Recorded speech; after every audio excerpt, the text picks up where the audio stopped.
Hello friends, greetings to everyone watching the video. I welcome you all to another episode of Convo with Apricus, and we have with us Mrs. Niddhi for the discussion on the topic family disputes in the era of pandemic, where does the law stand? Let me first introduce you all to Mrs. Niddhi. She is a practicing lawyer in the Supreme Court of India, New Delhi, India. She is a bright, talented, and ambitious lawyer who possesses knowledge and has a proven record of providing advice to clients and delivering positive outcomes for them. She is constantly focused in resolving legal issues and always looking for ways to improve and evolve the processes. She is also our honorable member of editorial board in Justice and Law Bulletin. Ma'am, we will proceed with the discussion now. Hello everyone. Welcome to Ma'am, my this first discussion. question is, what is meant by family disputes according to law? Please enlighten us with respect to international law also. Okay. Family dispute in a very simple manner can be defined as any legal dispute arising out of family relationship and between the family members. Basically, it is a kind of conflicts which refer to active opposition from family members. Because of the nature of family relationships, it can be of varied forms, and uh, it could be verbal or physical or sexual or financial or psychological, anything, and it may involve a combination of family member, different combination. It may be between a romantic couple, husband and wife, parents, children, or between the siblings likewise. Okay. And if we talk in an international context, then all the international conflicts or the interpersonal conflicts, whether they occur between the family members, couples, husband wife, uh, children, or siblings, or between the guardian, uh, or different groups, and have certain elements in common, may be called as a family dispute or family conflict. And in this context only, one of the very popular definition of conflict offered by the causer in 1956 asserts that conflict is a struggle over values and claims to scarce status, power, and resources, in which the aims of the opponents are to neutralize, injure, or eliminate the rival. Likewise, in 1973, Duke mentioned that conflicts exist whenever incompatible activities occurs between the family members and a legal dispute arises out of that family relationship. An action which prevents or obstructs or interferes with, injures, or in some way makes less likely or less resolution. Family may get into a conflict over many different topics. For example, it may be divorce or separation related issues between the couple. This could be over property, finance, or contact, and can occur at any time, particularly when a relationship breaks up or later down the line of circumstances change or other person breaches the terms of a court order or wants to vary the terms of court order. So basically it could be couple relationship issues, parenting issues, grandparents rights, inheritance rights or issues, elder care issues, extended family conflicts, family business and partnership issues, estranged family members, likewise. Thank you, ma'am. Ma'am, how can we file a case at family court? In special reference to India only, of course. Yeah, So respect to where one should go or the phone number, etc., which could be provided to commoners. uh, of course, see, before answering the process to file a case before a family court, I would like to put a light behind the establishment story of family courts in India. How was it established and how was it created? The need to establish the family court was first emphasized by Srimati Durga Bai Deshmukh after her visit to China in the year 1953 only, where she had the opportunity to study the working of family courts over there. And she discussed this subject with the Honorable Mr. Justice M.C. Chagla of Bombay High Court then, and also Mr. Justice P.B. Gajendra Gadkar, the then judges. And she also discussed the matter of setting up of the family courts with the then Prime Minister Shri Pandit Jawaharlal Nehru and several other women association, welfare organizations, and individuals also mounted pressure for setting up of a family court to provide a forum for speedy settlement of family related disputes, and that too in a very amicable manner. So the emphasis was on a non-adversarial method of resolving family disputes and promoting conciliation and assuring speedy settlement of disputes relating to marriage and family affairs. And after the recommendation by the Law Commission in its 59th report, that is in the year 1974, uh, in the 1984 the Family Court Act was passed, and it came into force on September 14th 1984. The objective was to take the family and marital disputes away from the overcrowded, intimidating, and congested environment of traditional courts of law and bring them to a congenial and sympathetic surroundings. The aim was conciliation between the estranged family members and non confrontation. Thus, it is very crystal clear from the background history of the family courts itself that it was established with the statement of objects and reason to settle the family dispute related issues in most amicable manner. Means its main objective is to focus on the conciliation or settlement of the issues rather than going into litigation for long. And according to Section 10 of the Family Courts Act 1984, the family courts are allowed to evolve their rules of procedure. The Code of Civil Procedure was amended to fulfill the reason behind setting up the family courts. After that only, and Section 9 of the Act put special emphasis of settling disputes by mediation and conciliation. It guarantees that the matter is addressed by understanding the two parties, and it reduces the chances of any further conflict. The point is to give priority to a mutual understanding of usual process of arbitration.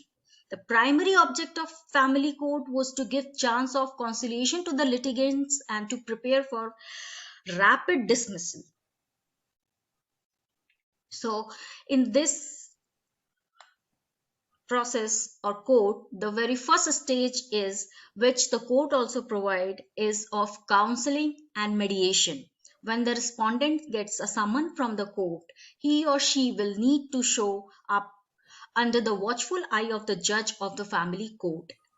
And as stated earlier only, that Section 9 of the Act, the courts are mandated to make efforts for the settlement of disputes. Thus, at the first stage, the judge would allude the parties to the counselor for going through the way towards counseling. And this could be done out of court also through various counselors who provide their counseling services for family related issues. And the psychiatrist as well help in this field. The counselor will undoubtedly unveil the minutes of the discussion between the spouse before them for counseling. and the counselor will send a report demonstrating if settlement could be shown up, and upon that court will take the action. Stage 2. Stage 2 is of the counter statement. If the other party wants to contest and if it doesn't want to go for the amicable settlement, in that it is not settled through alternative dispute resolution methods, and the case alludes back to the court. And the family court judge has abundant powers under Section 10, subsection 3 of the Act to assist the parties. Then comes the stage 3, that is of evidence. After the pleadings or other sides are finished, the inquiry is initiated with the petitioner. The chief examination of the petitioner is finished via testimony, and the petitioner and the respondent will record the proof under the judge's steady gaze regarding their appeal. And the provision of section 15 and 16 of the FCA sets out the methods for recording evidence. Then comes the section 15, which provides the provision for oral evidences. If they want to record their statement orally, it has also space in our act or in our law. Then comes a section 16, which provides for the evidence of formal character on affidavit, that is the evidence by the way of affidavit. Stage 4 is of cross examination. The petitioner and the respondent will be allowed to cross to the other party to counter argue their submission and nullify the cases and evidences produced in the court. And the fifth stage is decree or the order passed by the court. This is the final stage of any proceeding before the family court. After hearing the rival contentions, the court may defer the cases to pass the decree and order to permit or excuse the appeal under the court's watchful eyes. The procedure of the family court can be held with the presence of cameras. This can be recorded through VC. As per section 11 of the Act, the family court procedures might be held in camera if the court feels so, or any party to the suits need to do such. And if you have any objection, you have to file an application for that objection. Okay? Yes, ma'am. Now, the jurisdiction. Section 7 of this Act confers to those powers and jurisdiction on the family courts which are exercised by the district court or subordinate civil courts in their suits and proceedings. The explanation of the section tells about the nature of the suits and proceedings, which are as follows, which I will discuss. First is about the marriage dissolution. Here I would like to clarify that this is a very vast subject, and on this issue we can talk in abundance. So as for now, in the first round of discussion, we will discuss about the marriage dissolution process, the custody process, and the name change process, and rest will be discussed in the second round of the discussion in the next video. Okay, so let's start with the marriage dissolution. When someone wants to end an marriage, they can file a case at family court to ask for a court order ending the marriage, and it can be terminated through a decree of divorce or annulment or through separation. The court can also grant a separation where the court issues orders regarding property, alimony, and child custody, but the parties remain legally married in the case of separation, whereas in a case of divorce, a decree of divorce is granted and both the parties are free to remarry, which cannot be held in the case of separation. An annulment is the order through which marriage is announced or pronounced as null and void. Now, how to file a divorce in India?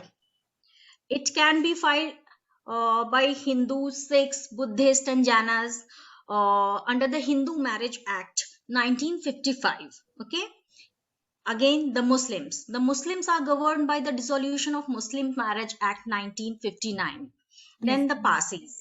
Parsis are governed by the Parsi Marriage and Divorce Act 1936, and Christians by the Indian Divorce Act 1869. Yes. Okay. Now, the marriage between the two religions, when there are two different religions, then it is governed by the Special Marriage Act 1956. Okay. Now we will discuss about the process to file a divorce in India under the section 28 of the Special Marriage Act 1954 and section 10A of the Divorce Act 1869. It provides for the divorce of mutual consent, and if the concept of consented divorce is not able to pan out, then contested divorce is the last resort. This is where the other party is not willing to get a divorce. Okay. Then there are conditions that has to be followed, and the process for divorce in India falls under section 13B of the Hindu Marriage Act, which is: first, the partners have been living separately for a minimum period of a year. Okay. The second Yes, is ma'am. that they are unable to reconcile their differences and are unable to lead their life altogether. The third condition is that the partners have mutually agreed that the marriage has come to an end and must be dissolved. A mutually consented divorce can be filed in that case if all the criteria as discussed just now are being fulfilled. Okay. Now, the divorce process in India begins with the filing of divorce petition. Now, uh, your first question would be how to file a divorce petition. Yes, ma'am. Okay. Then the process would be you have to file a petition for divorce before the court. Then the second stage would be that both the parties must appear before the court and their statements will be recorded under the oath. Under the first motion, in the first motion, their statements will be recorded and first motion will be passed. And after that, both the parties, after the passing of that cooling period of 6 months, can wait or file for the second motion, and where the final hearing of the petition will be held and verdict on the divorce will be passed or pronounced.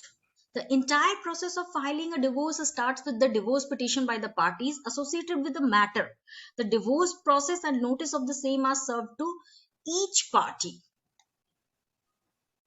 This we have talked about the uh, divorce process through mutual consent of the parties. Okay. Now, Mhm. what if one of the parties is not willing to give divorce and it has to be contested? In that case, step one would be that the petition is filed by one of the spouse, whether husband or wife. As previously indicated, divorce only one side is necessary to contact a lawyer. You will have to contact a marriage or divorce specialist lawyer. The husband or wife seeking divorce would be expected to clarify the facts, and the lawyer would be obliged to create the petition based on the facts and circumstances as stated and narrated by the one spouse, that is husband or wife, requesting divorce. The second step would be that the court will issue a summons and ask the other spouse to respond. Here, the third step would be that the court may advise that the party reconcile and they will provide an opportunity for conciliation through the counselors before the court, or the parties, if are willing, can do the conciliation or the process of settlement on their own only out of court.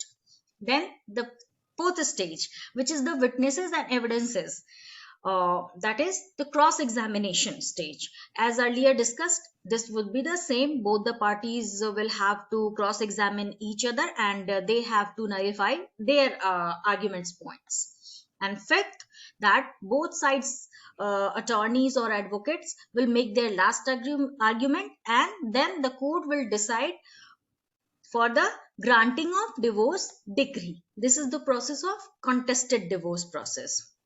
Now, in this, there are various issues which have to be taken care of, that is, the alimony or the maintenance issue.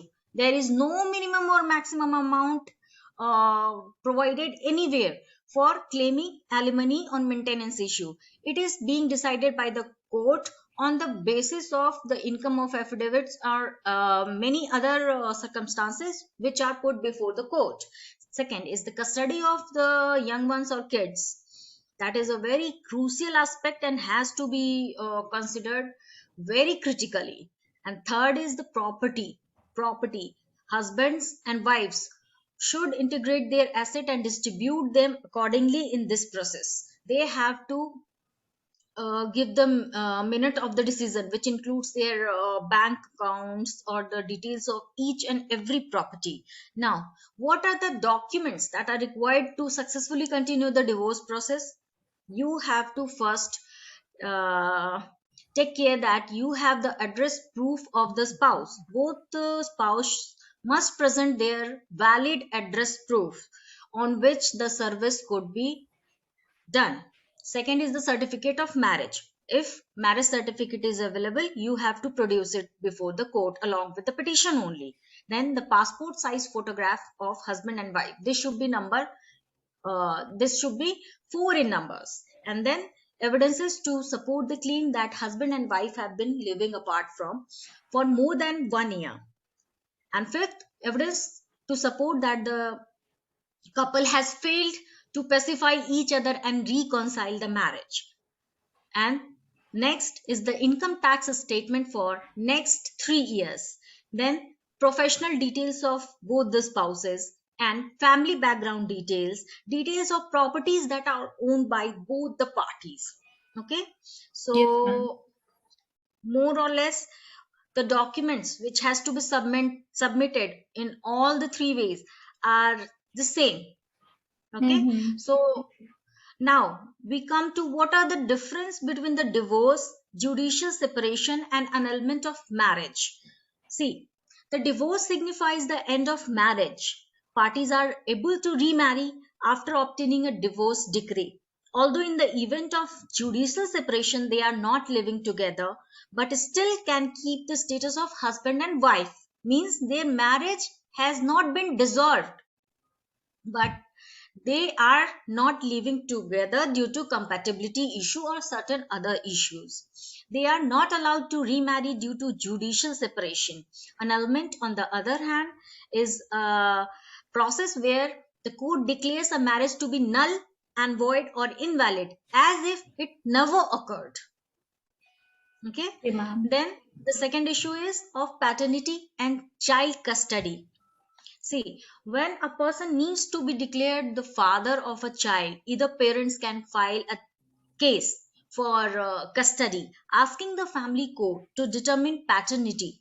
This permanently establishes the father of the child. Unmarried parents can also ask the court to order legal custody or physical custody, visitation schedules, and child support, or where a father keeps the child and mother wants to claim the custody, she can go vice versa.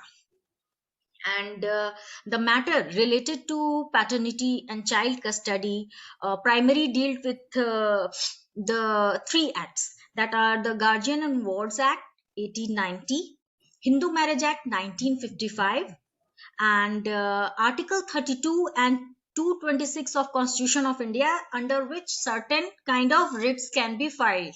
Okay, Yes, ma'am. related to the custody issue, although the complete relief will not be provided, but the petitioner can get certain amount of relief from the court. Mm-hmm.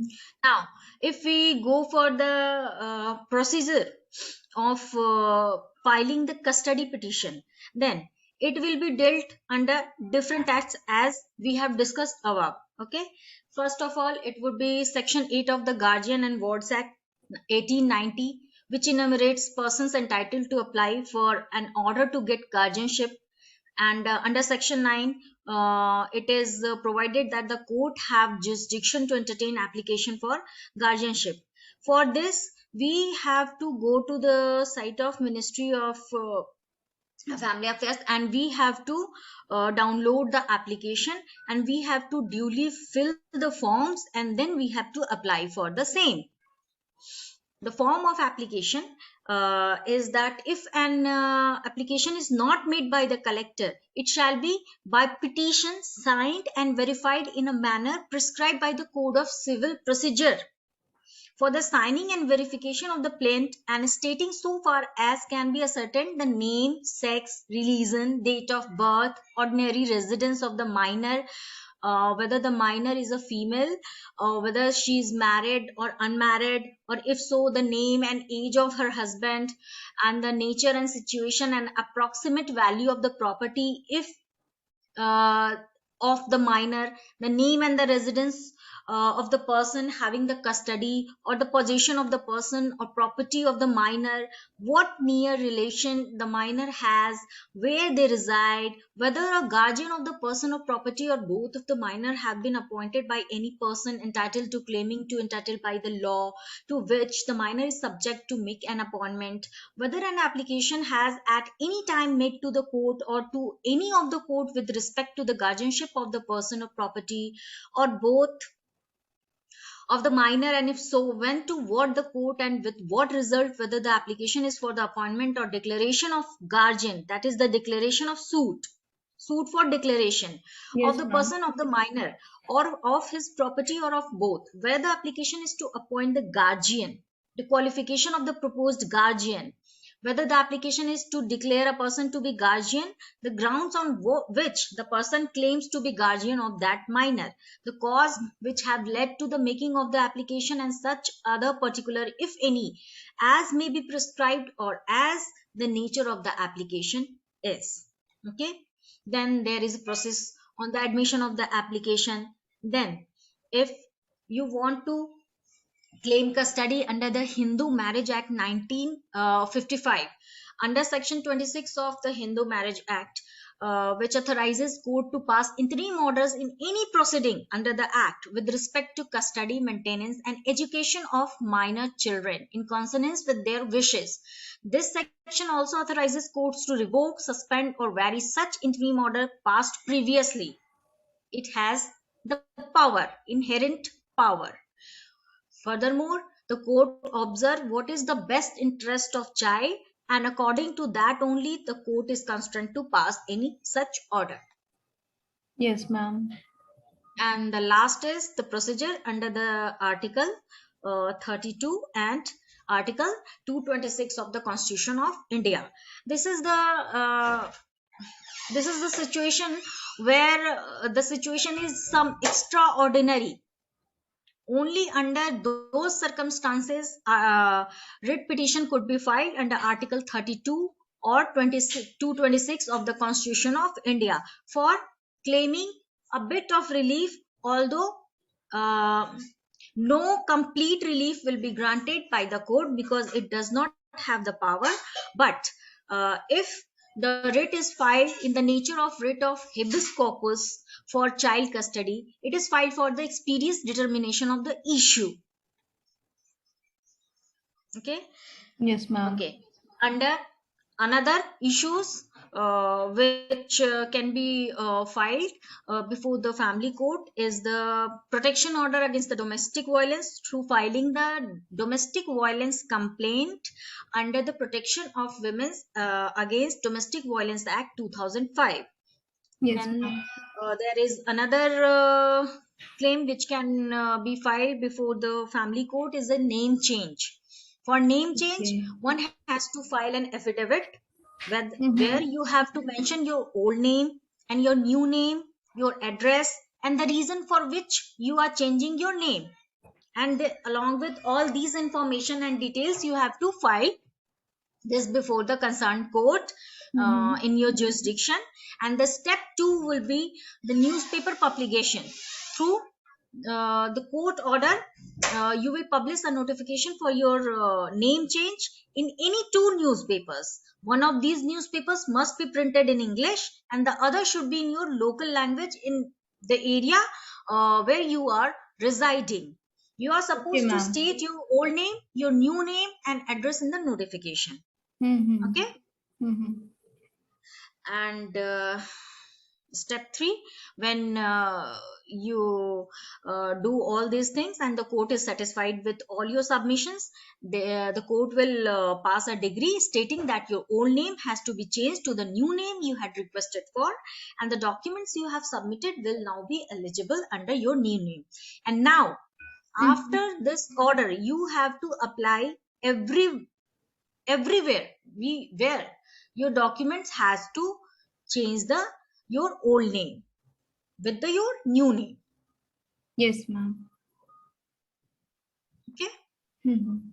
Ma'am, And apart, yeah, no, please. ma'am, please go on. Okay. So apart from all these claims, there are guardianship claims also, termination of parental rights and adoptions, juvenile matters, emancipation and approval of underage marriages, which we will discuss in another round of our discussion session, that is in another video. Okay, ma'am. Please go ahead with your third question or next question. Ma'am, I would like to know how can one make or negotiate a claim at Nari Adalat? Okay.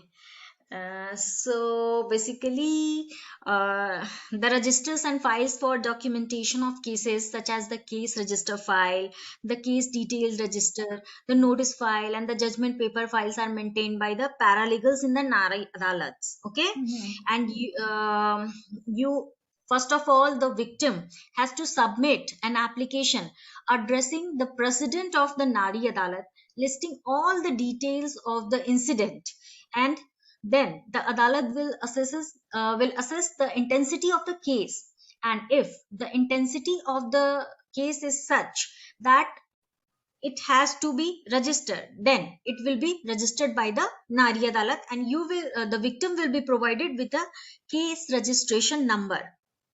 Mhm. Okay, and the process basically is that the objective of initiating such a forum like Nari Adalat for rural women is to settle the family disputes so that a woman can breathe freely and live a life of dignity.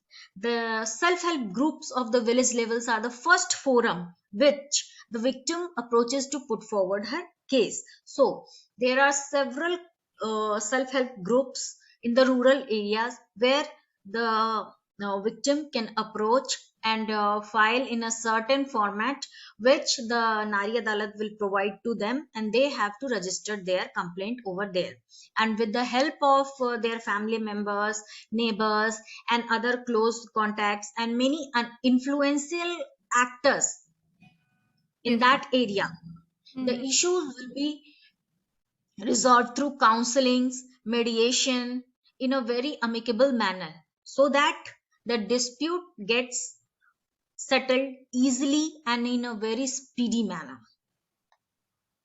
Okay, ma'am. Ma'am, So the yeah, please. no, ma'am.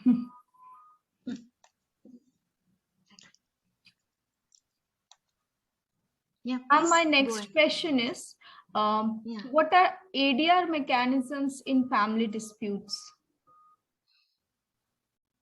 Okay. See, there are several ADR or alternative dispute resolution mechanism in family dispute, and which are preferred mostly by the courts and the parties also. The first is the arbitration under the Arbitration and Conciliation Act 1996. It is the most preferred mechanism for ADR in Mhm. any kind of dispute, and especially the family disputes also. And the second would be the settlement under order 32A of the Indian Code of Civil Procedure 1908, then the incorporation of section 89 of the Civil Procedure Code read with order 10 rule 1A, B and C for the settlement of disputes outside the court. Then the establishments of Lok Adalat. The Legal Services Authority 1987 provides for the establishments of Lok Adalat, which looks to mediation, conciliation, and informal settlement of disputes in a litigation, so that the time, money, and energy of court and parties are saved in most amicable manner. And next would be the reconciliation under section 23, subsection 2 and 23, subsection 3 of the Hindu Marriage Act 1955, as also under the section 34, subsection 3 of the Special Marriage Act. Then It is the duty of the family courts to make efforts for settlement under the Family Courts Act 1984, as discussed earlier only. Then, just now we have discussed about this mechanism in detail, that is the Nari Adalat. It is a very informal alternative dispute resolution platform. Okay, it is actually an innovation of all the women group by the Ministry of HRD in response to the rise of number of cases of violence against the women, especially in the rural region. Then comes the All India Muslim Women's Personal Law Board in Lucknow. It is for specifically for the women victims.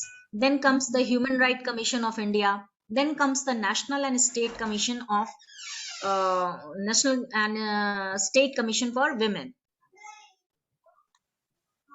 Yes, ma'am. Ma'am, what is the role of mediation during family disputes? Okay, this is my favorite part because the as discussed earlier only I have elaborated on the role of mediation in the family disputes in situations involving family and marital conflicts. Mediation is the most effective area, that is the alternative conflict settlement mechanism, according to me, because this approach emphasizes a non-coercive and consensual mechanism to settle disputes between the parties, making it very effective and a very less time in comparison to the litigation process. This approach saves time and reduces the likelihood and possibility of any bad feelings or emotions or sentiments or estranged associations that might arise due to the party's decision to proceed to the court. Okay, and if we talk in international context, that then many countries like the US, Canada, and England have been using mediation as a mechanism, strong mechanism, most effective mechanism to solve family disputes. However, they have much more advanced laws related to mediation in comparison to our Indian law. So basically, if we go with the legislation promoting mediation for family disputes in India, the procedural aspects of resolving family conflicts by mediation are outlined in Section 5 of the Family Courts Act of 1984. That is the FCA, which allows the government to order the association of social welfare organizations like many NGOs, as we have discussed, to have a family court hearing to reach a compromise. Permanent counselors are appointed under the Section 6 of FCA to effect and promote family settlements. Then Section 9 of the FCA and Section 89 and Order 32A of the Civil Procedure Code requires the court to offer an equal opportunity to the proposed resolution between proceedings with adjudication. In addition, Section 23, as discussed earlier also, focuses on the judge's efforts for reconciliation. So basically what we find that the mediation is the main objective of our, not only our law, but uh, on the international platform also. Many countries like US, Canada, Australia, or England, they prefer the mediation as the most effective tool for settling the family disputes issues. And that's why I request all the people who are going through the phase of family conflicts or dispute to go for this and try this first, instead of uh, moving ahead or approached to the court. Please give it a try.